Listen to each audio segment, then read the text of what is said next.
Thank you, Mr. President. Last Friday, President Biden said the following during a speech, and I quote, "And we have a process in place to manage migrants at the border. We're working to make sure it's safe and orderly and humane," end quote. Safe and orderly and humane. Well, I have to ask, has the President visited the border lately? Well, that's right, he hasn't. In fact, other than a drive-by by the border when he was a candidate for vice president, and by drive-by, I mean his motorcade literally drove by, the President has never visited the border. Never. Although I have to say, even reading the news should be enough to make it clear to the President the situation at the border is neither safe, nor orderly, nor humane.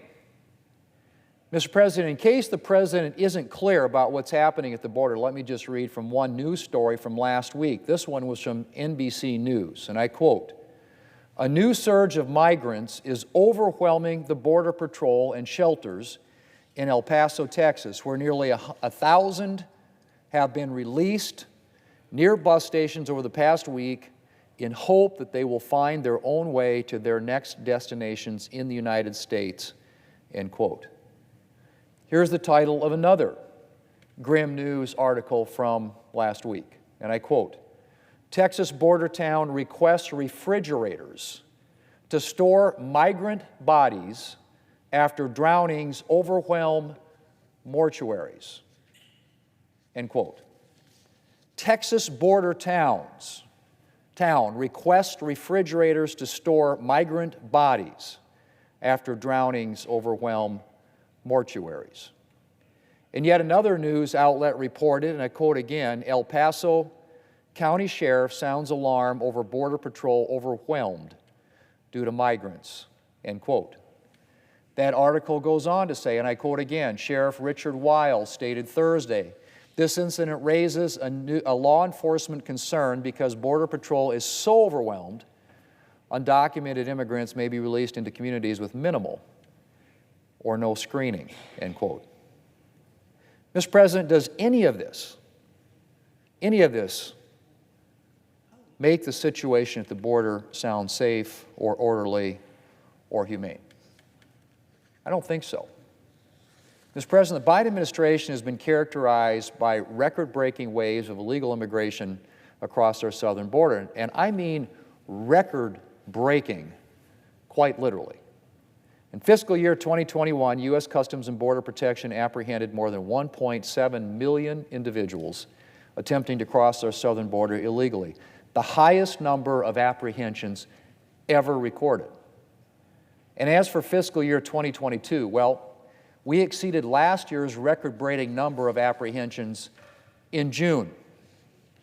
The final count of apprehensions for fiscal year 2022 will be well over 2 million. And Mr. President, those numbers only count migrants who were actually apprehended. CBS News reports that there were, quote, an estimated 660,000 successful unlawful border entries that did not end in an arrest in fiscal year 2021, according to unpublished Department of Homeland Security figures, end quote. 660,000.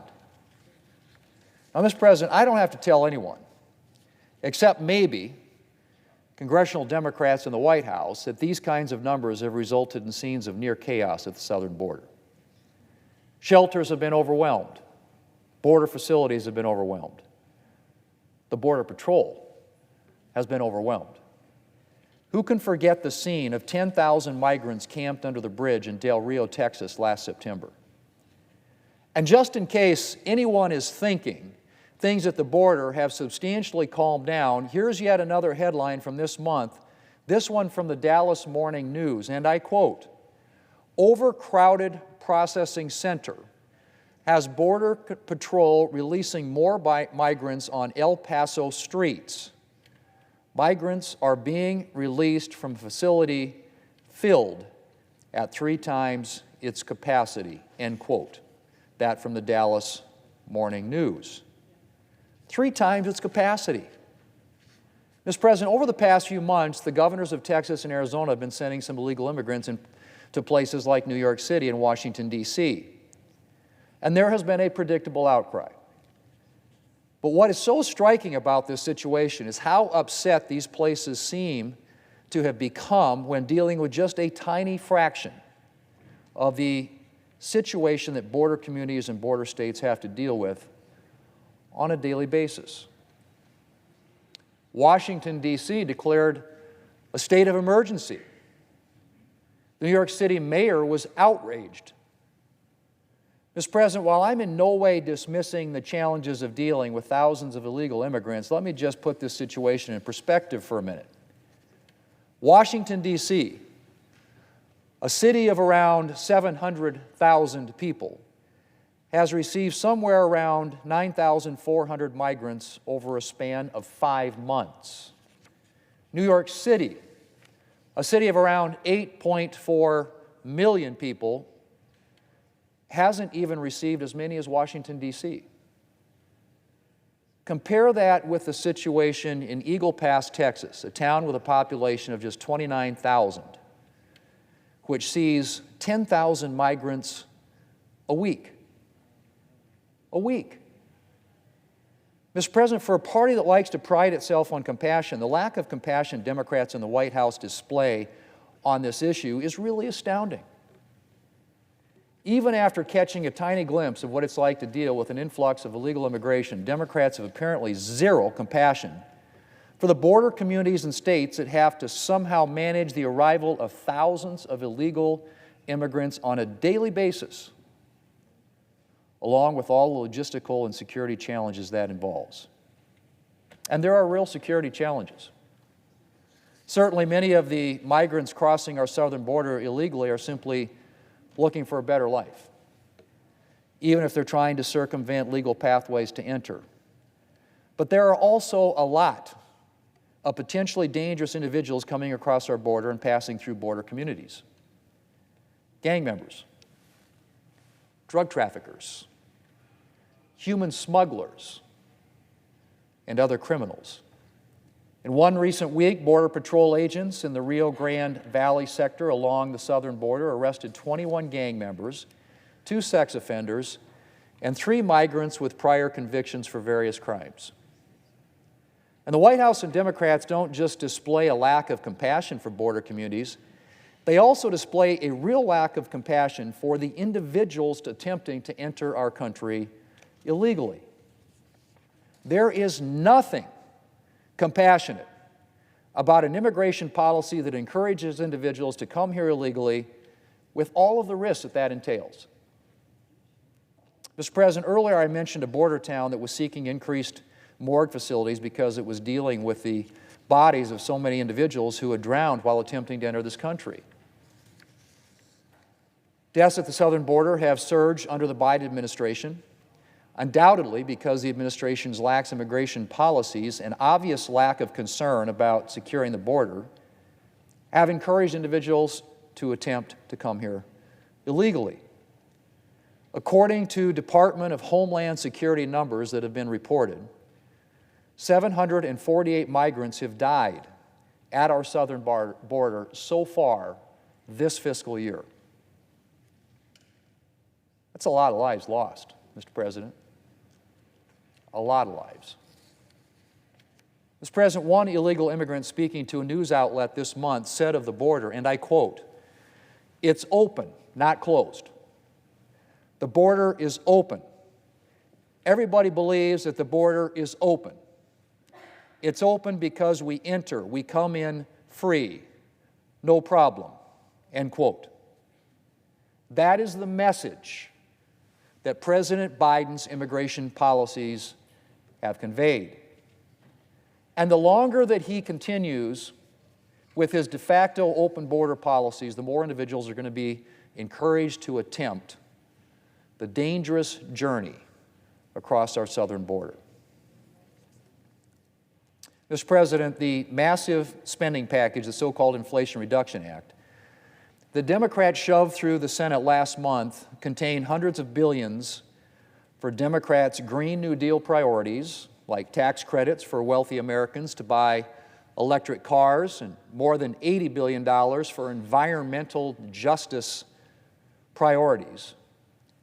There was also, of course, an $80 billion funding infusion for the IRS, a majority of allocated for more IRS audits and increased enforcement, including the hiring of additional IRS agents. Nowhere in that bill were there any resources for addressing the crisis that has been raging for more than a year now at our southern border. During debate on the bill, Republicans gave Democrats 5 opportunities to vote for amendments aimed at providing resources to secure the border. Democrats rejected all of them. Apparently, Democrats are willing to spend a lot of time and effort and government money on their Green New Deal and finding new ways to collect taxpayer dollars to help fund their big government spending plans. But when it comes to protecting Americans and ensuring a humane situation at our southern border, Democrats just can't be bothered. I heard the Democrat whip down here just now talking about this just needs to be comprehensive immigration, a bipartisan approach to this, and blaming Republicans for them not being able to do anything to address this issue. And I just have to say, Mr. President, that one, the Democrats control all of government in Washington. They have the House, the Senate, and the White House. And to my knowledge, they have not attempted to bring an immigration reform to the floor of the United States, an immigration bill to the floor of the United States Senate. And furthermore, the President reversed all of the policies from the previous administration that affected the border when he took office. And now we've got a situation at our southern border that's just nothing short of appalling. And if the President really had any interest in making the process at the border, quote, safe, orderly, and humane, as he said the other day, he'd be making securing our southern border a priority. And it's not. And unfortunately, given his record so far, I think it's more likely that we'll see the scenes of chaos and human suffering continue. Mr. President, I yield the floor.